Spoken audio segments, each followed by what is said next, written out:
The upcoming stories can all be found in various religious texts, but the atheist content creators telling the stories are drunk. So, whilst the stories are genuine, the details may be embellished. A little. Welcome to Holy Spirits.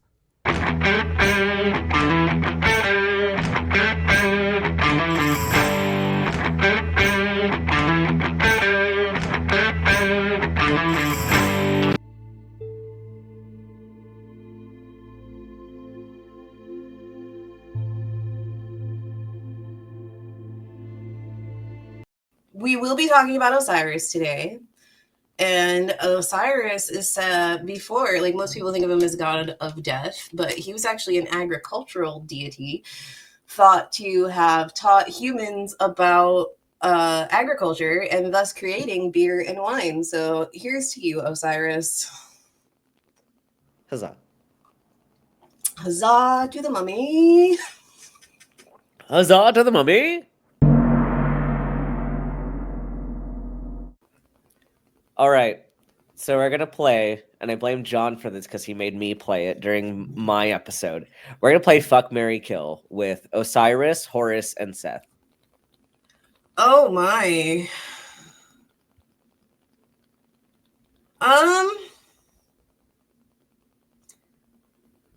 That's... Damn. Okay, well... See, if I kill, like, you would think Seth, but if I kill Seth, then Apophis, chaos, enters the world and, like, eats the world. And I imagine he would be a good fuck. So, like, let's get naughty with the bad boy. We're gonna fuck Seth. Osiris is already dead, so he can't be killed, so I don't feel bad about it. So we'll kill him again. And then that leaves, I guess I'm marrying Horus, so I'm Queen of Egypt. Fuck yeah. Hey, there you go. If you kill someone who's already dead, does that make them alive again? Does two deaths make alive? No. And we're gonna get into that though, because like juicy. That's part of. There's juices as well. I'm HR Johnson. I draw the stuff and things a few days a week on Twitch, and hopefully soon I will be active on other platforms again. But yeah, I draw the stuff and things. And I really enjoy all kinds of mythology, but particularly ancient mythology. Her name is after Isis, and I have a male, like a male version of her that is Osiris, because Isis and Osiris were married. So these they're actually named Is and O, and I have like a whole world building in my head that is based off of the Egyptian pantheon. So I'm very excited to like talk about a different mythology than biblical Abrahamic mythology.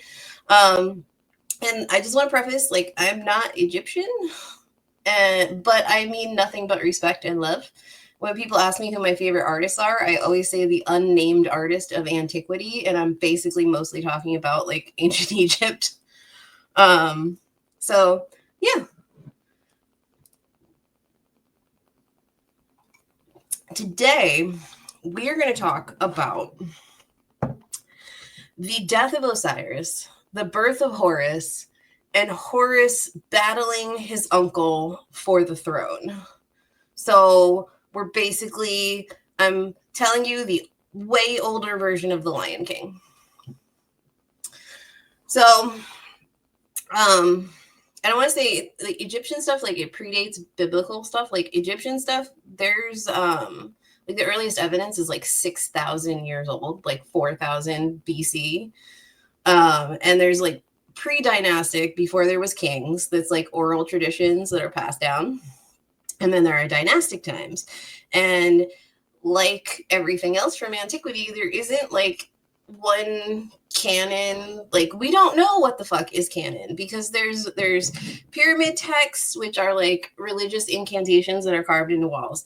They like focus more on the celestial realm. And then there are coffin texts that are like funerary spells that are inscribed on coffins.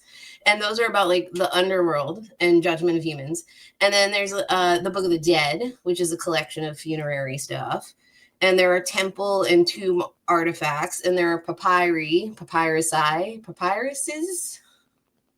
there are papas, there are papyri. And then the final sources that we have are like the Greco-Roman sources. So like Herodotus, Plutarch wrote about it a lot. There was another one, Diodorus, something like that, who wrote about stuff too. So like there isn't a complete myth. There are fragments of myths like all over the place. So like there are multiple choose your own adventures of what could have happened. And so even the main character we're going to be talking about, so before we jump into the main one we're going to be talking about, there are like multiple incarnations of Horus. And Horus is a very popular deity. Like the Eye of Horus like is a famous symbol and is sometimes confused for the Eye of Ra, but they are different. Like the Eye of Horus is the left eye and the Eye of Ra is the right eye. And one symbolizes the moon and one symbolizes the sun and blah, blah, blah, blah. Anyway, so we are going to be talking about Horus the Younger. But the original Horus was Horus the Elder. So the younger Horus is Horus the Elder. And he was like the primordial conception of the deity. And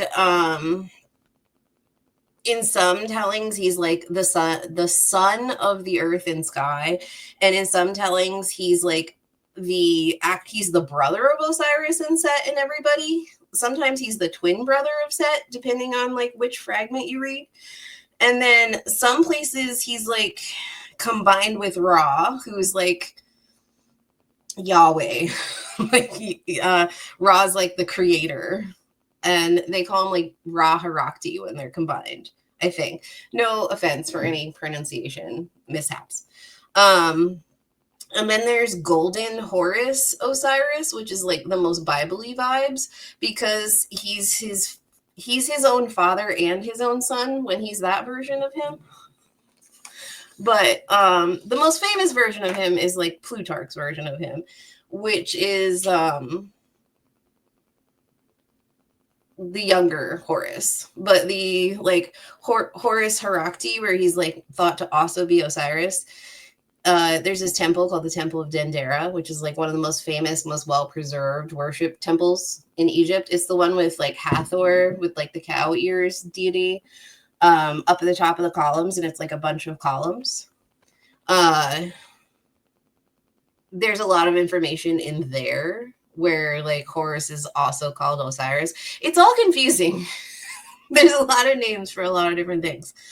And the other thing is with all pantheons, but especially with the Egyptian pantheon, like different time periods, different dynasties, different locations worship different deities, like depending on the political needs, depending on the location, depending on like what was going on. Like maybe they needed rain, so they like started worshiping a rain deity. Like we don't know what's canon, basically. So with all of that being said, let's jump in to the birth, which is really the conception of, which is really the death of Osiris. No, which is the birth of Horus.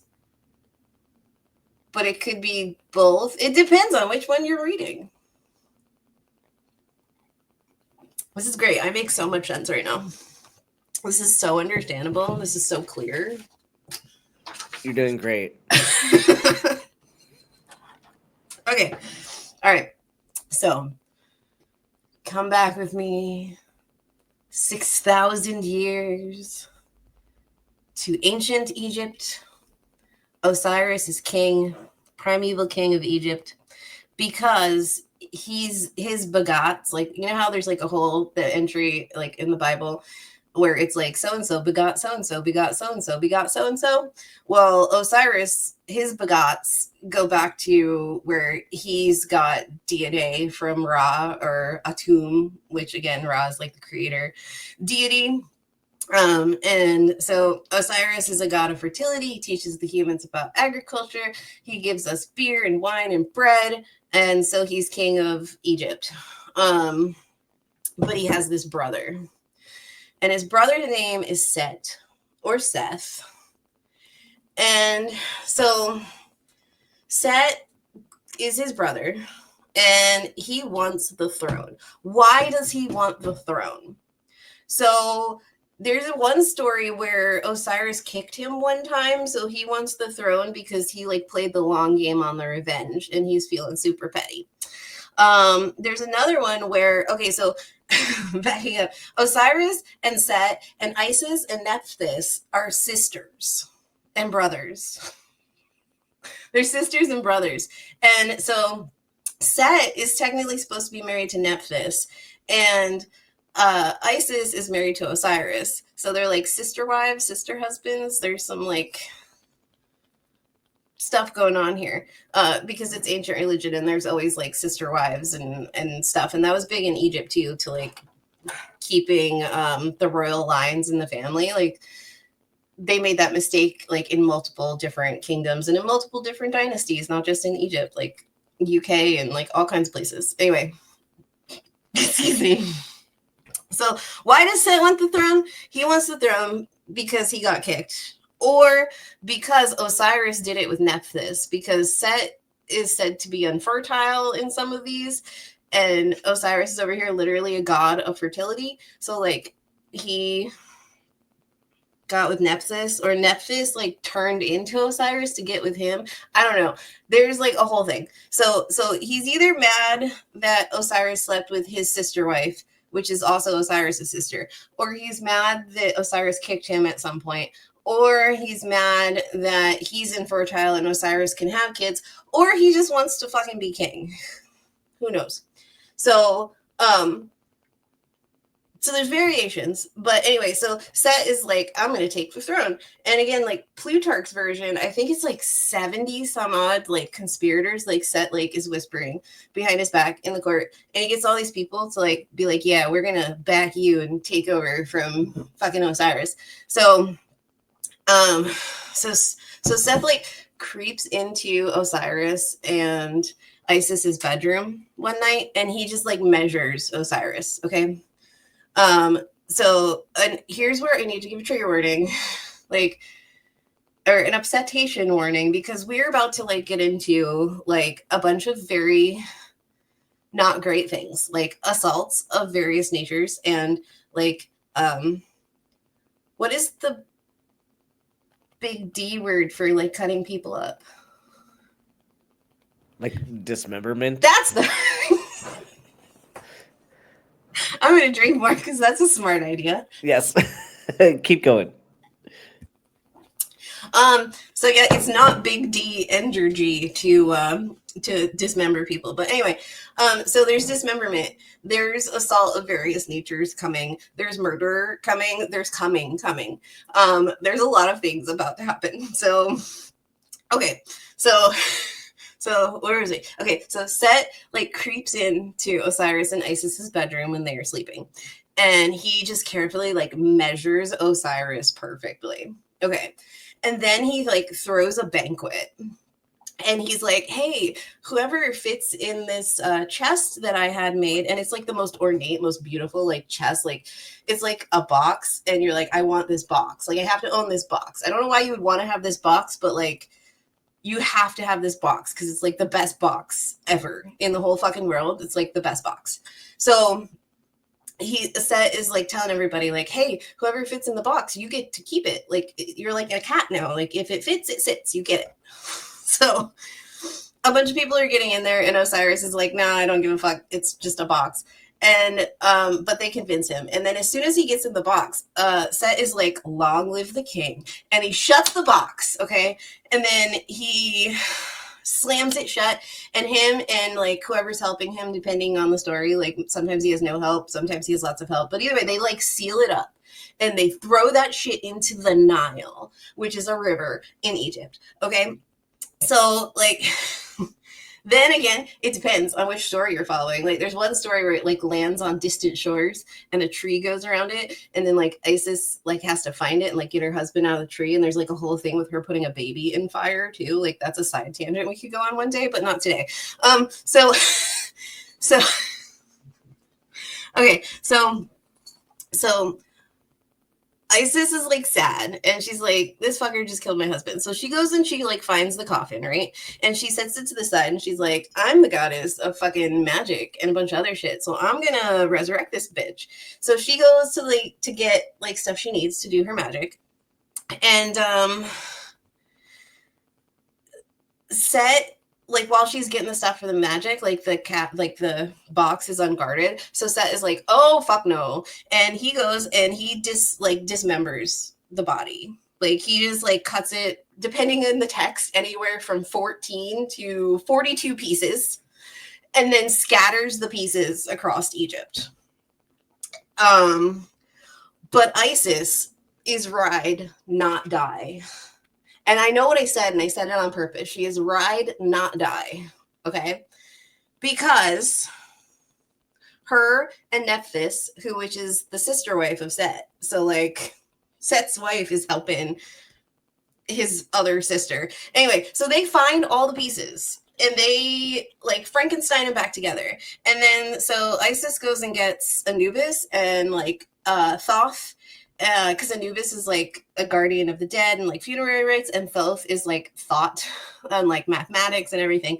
So they sew him back up and they use magic and plot convenience and they make him the first ever mummy. So Osiris is like the birthing of like all of the mummification in Egypt. Like Osiris is like the first ever, and all of the funerary rites and embalming and mummification is based on this myth of Osiris. So it's like super important, and that's why he's like on all the tomb walls and mentioned like so much and everything. Okay, so anyway, back like I said, Isis is ride, not die. So like they get him to come back to life, but he only comes back to life long enough to give Isis one last ride. And depending on which one you're reading, when they found him, like his pieces, they couldn't find one piece. And the piece they couldn't find was his dick, because the fish in the Nile ate it. Like they didn't eat any of the rest of him, but they ate his dick. I just heard the Gordon's Fisherman jingle in my head. I don't know why. Like, okay. Anyway, so they couldn't find his dick. So she like makes a dick and gets on that. And depending on which like fragment of papyrus you're reading or which text you're reading, she like takes that last ride as a bird. So anyway, he comes back to life long enough to get freaky with it. And then he like dies again and goes to the underworld. And now he's king of the underworld. Like he's given kingship over the underworld. Because he's like dead, but like alive, but like not alive, but like dead, but like alive. Anyway, when he came back to life with either his actual dick or like the dick that she fashioned for him, he impregnated her. Depending on which thing you're reading. But this is the more well-known one. So Isis is pregnant, and so she's got to hide from Set. Because Set is like, I'm king now, bitches, and I'm taking this place over. And so she goes and hides in the marshes. Because apparently, like, the shadow touches that place. I don't know. So she goes and hides in the marshes. And she is pregnant. And she gives birth to a baby, which she names Horus. And she goes through things, and like sometimes she gets help from other deities, but she's like the mother. Like mother is mothering. She is one of the mother goddesses, and she is mothering. She is like mothering. So she like saves him when he's standing on crocodiles and like somehow ends up okay. And he's like sometimes he gets bitten by scorpions, sometimes he gets bitten by snakes, like all this stuff. And like either she by herself or she like cries out and gets other gods and goddesses to help her make him be fine and good and cool and healthy. So Horus gets strong, being raised in the marshes, hiding from Set, and Set is just like ruling Egypt. And so one day, all of a sudden, Horus is like grown up. And then we introduce new characters. Not really, but so there's this group called the Aeneid, which is the main group of like 9 deities. And again, it depends on like what region, what time period. But the Aeneid is like loosely 9 deities, and 3 of them are Ra. Okay, but so they have all their deities, but basically it's like the high court of all of the deities, and there's 9 of them. And so they, now that Horus has grown up, then the Aeneid comes down and they're like, oh, well, we need to decide who should succeed, Osiris on the throne. So I don't know how many years it's been. Like, I don't know how long it takes a god to grow up, but like, so that's the birth of Horus. And now we're going to move on to a new part of the story, because now Horus has grown and is the product of this really weird, not at all confusing Frankenstein fish dick. Like, I don't know. But anyway, Horus is here now, and he's going to go get revenge for his dead daddy.